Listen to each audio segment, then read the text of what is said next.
រឿងព្រះសង្ឃកំចាត់គីងកងយៈ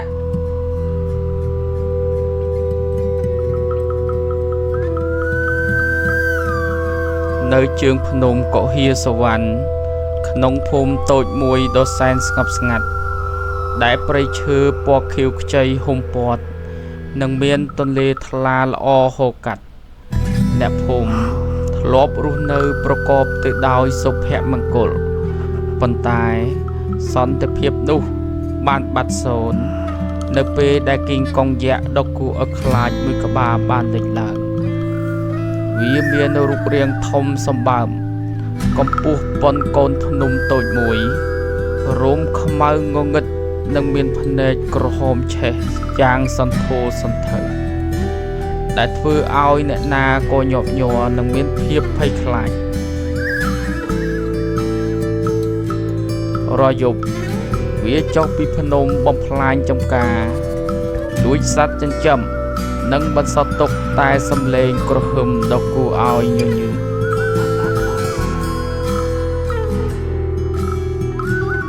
នៅកណ្ដាលភូមិមានវត្តតូចមួយដែលជាទីជម្រករបស់ព្រះឧបជាសន្តិធម៌ព្រះសង្ឃ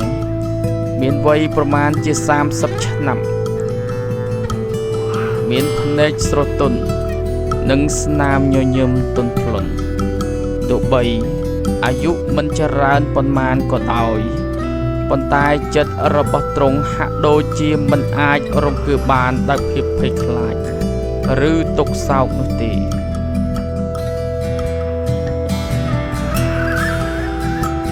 នៅពេលដែលអ្នកភូមិមកសូមជំនួយដោយទឹកភ្នែកស្រក់និងសំឡេងញ័រព្រះអង្គបានស្ដាប់ដោយស្ងៀមស្ងាត់ហើយសន្យាថានឹងស្វែងរកវិធីដើម្បីដោះស្រាយ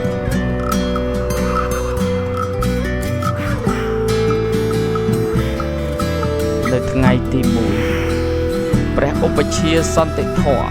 បានឡើងទៅគុហាមួយនៅលើភ្នំកុហាសវណ្ណទ្រង់អង្គុយសមាធិដកដង្ហើមចេញចូលយឺតដោយចិត្តស្ងប់របស់ទ្រង់បានរលាយចូលទៅក្នុងភាពស្ងប់ស្ងាត់នៅក្នុងសមាធិនោះទ្រង់បាននិមិត្តឃើញគីងកងយៈដែលមិនមែនជាសត្វធម្មតានោះទេប៉ុន្តែគីងកងយៈត្រូវបានជាប់បណ្ដាសាដោយសារតែអំពើអាក្រក់កាលពីអតីតជាតិ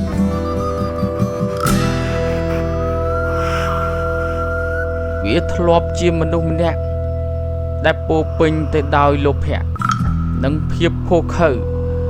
ហើយត្រូវបានបណ្ដាសាឲ្យคล้ายទៅជាគីងកងយៈដើម្បីសងនៅទុក្ខលំបាករបស់គេ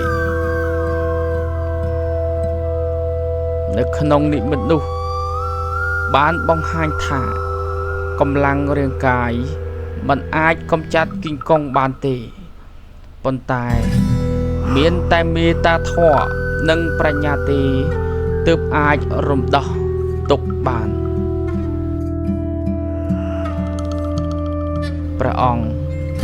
បានទ្រង់មកវត្តវិញដោយចិត្តរឹងមាំទ្រង់បានរៀបចំខ្លួន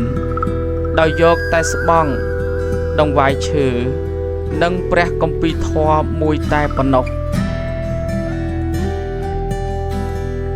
អ្នកភូមិបានព្យាយាមរារាំងទ្រង់ដោយខ្លាចថាព្រះអង្គនឹងមិនអាចប្រឈមនឹងគីងកុងនោះបានប៉ុន្តែព្រះឧបជាបានញញឹមហើយនិយាយថាភាពភ័យខ្លាចមិនអាចជួយឲ្យយើងរួចផុតពីទុក្ខទេចូលយើងប្រឈមមុខនឹងវាដោយចិត្តស្ងប់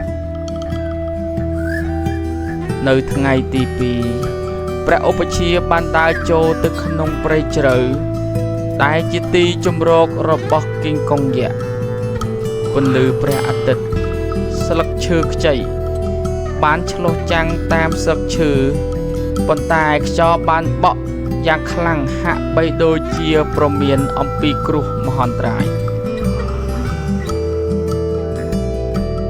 នៅពេលដែលទ្រង់ឈានជើងចូលទៅដល់ក្នុងរូងភ្នំ សំឡេងក្រហមដ៏ខ្លាំងបានបន្លាយធ្វើឲ្យដុំថ្មជុំវិញបានរន្ធជួយគីកុងយក្សបានលេចចេញមកដោយភ្នែកក្រហមរបស់វាសម្លឹងមកលើព្រះសង្ឃដូចជាចង់លាបត្របាក់ទ្រង់ប៉ុន្តែព្រះឧបជាសន្តិធម៌មិនបានភ័យញាប់ញ័រឡើយទ្រង់អង្គុយចុះនៅលើថ្មរាបស្មើមួយបិទភ្នែកនិងចាប់ផ្ដើមសូត្រគម្ពីរព្រះធម៌សំឡេងរបស់ទ្រង់ទន់ភ្លន់ប៉ុន្តែពោពេញទៅដោយថាមពលដូចជាទឹកហូរដែលបន្សល់នៅភាពស្ងប់ស្ងាត់គីងកុងយក្សដែលដំបូងឡើយបានលើកដៃធំធំរបស់វាដើម្បីវាយប្រហារបានឈប់និងស្ដាប់ធម៌រាល់ពេលដែលវាព្យាយាមចូលគៀកពន្លឺទន់ភ្លន់បានភាយចេញពីខ្លួនព្រះអង្គធ្វើឲ្យគីងកុងថយក្រោយហាក់ដូចជាត្រូវបានរារាំងដោយរបាំងអ្វីមួយវិញ្ញាណដែលរងទុក្ខព្រះអង្គបាននិយាយដោយសំឡេងស្ងប់ស្ងាត់ប៉ុន្តែជាក់លាក់អ្នកមិនចាំបាច់បន្តអំពើអាក្រក់ទៀតទេ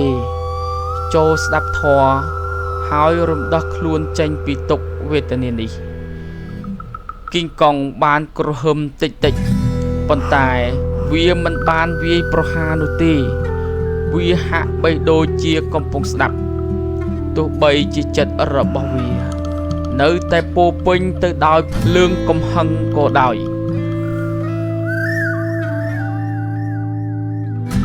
នៅថ្ងៃទី3ព្រះឧបជាបានត្រឡប់មករូងភ្នំម្ដងទៀតលើកនេះគីងកុងមិនបានក្រហមទេវាអង្គុយនៅចម្ងាយមួយដោយភ្នែកក្រហមរបស់វាសម្លឹងមកលើព្រះអង្គប៉ុន្តែឥឡូវនេះមានភាពស្ងប់ស្ងាត់មួយចំនួនព្រះអង្គបានសូត្រគម្ពីរអំពីមេត្តាករុណានិងការលះបង់អំពើអាក្រក់ទ្រង់បាននិយាយអំពីអតីតជាតិរបស់គីងកុងដែលធ្លាប់ជាមនុស្សម្នាក់មានចិត្តលោភលន់និងខកខើដែលបានធ្វើឲ្យខ្លួនឯងជាប់បណ្ដាសា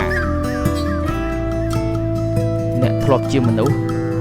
ព្រះអង្គបាននិយាយដោយសម្លឹងចំភ្នែកគីងកុងប៉ុន្តែអ្នកអាចត្រឡប់ទៅជាអ្នកដែលមានចិត្តសប្បុរសវិញបានចូលលះបង់កំហឹងនិងទុក្ខសោករបស់អ្នក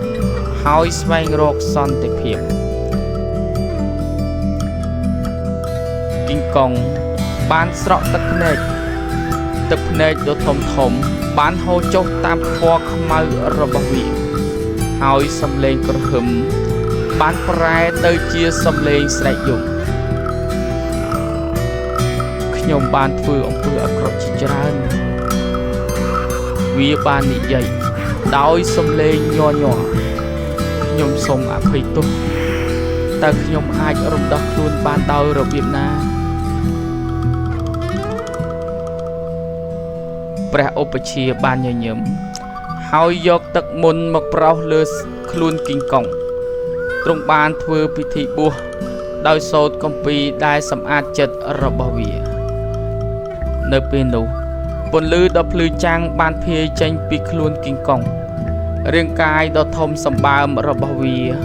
បានប្រែក្លាយទៅជាមនុស្សម្នាក់ដែលមានមុខមាត់ស្លូតបូតនិងភ្នែកពោពេញទៅដោយក្តីសុខមនុស្សនោះបានឱនក្បាលអរគុណព្រះអង្គមុននឹងរលាយបាត់នៅក្នុងខ្យល់អាកាសដោយបានរំដោះខ្លួនចេញពីបណ្ដាសា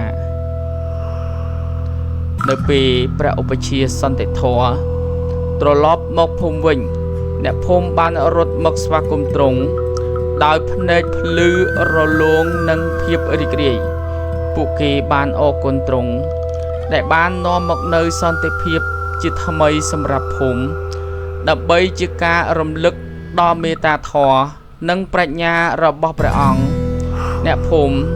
ទ្រង់បានសាងសង់ស្ទូបតូចមួយនៅជើងភ្នំកុហាសវណ្ណចាប់ពីពេលនោះមកភូមិនោះបានរស់នៅក្នុងសន្តិភាពនិងសុភមង្គល រាល់ពេលដែលមានខ្យល់បក់ឆ្លងកាត់ព្រៃអ្នកភូមិបានឮសំឡេងកំពីធម៌ដ៏ទន់ភ្លន់ដែលហាក់បីដូចជាការរំលឹកពីព្រះឧបជាសន្តិធម៌ដែលបានប្រើមេត្តាដើម្បីកម្ចាត់ភាពភ័យខ្លាចរបស់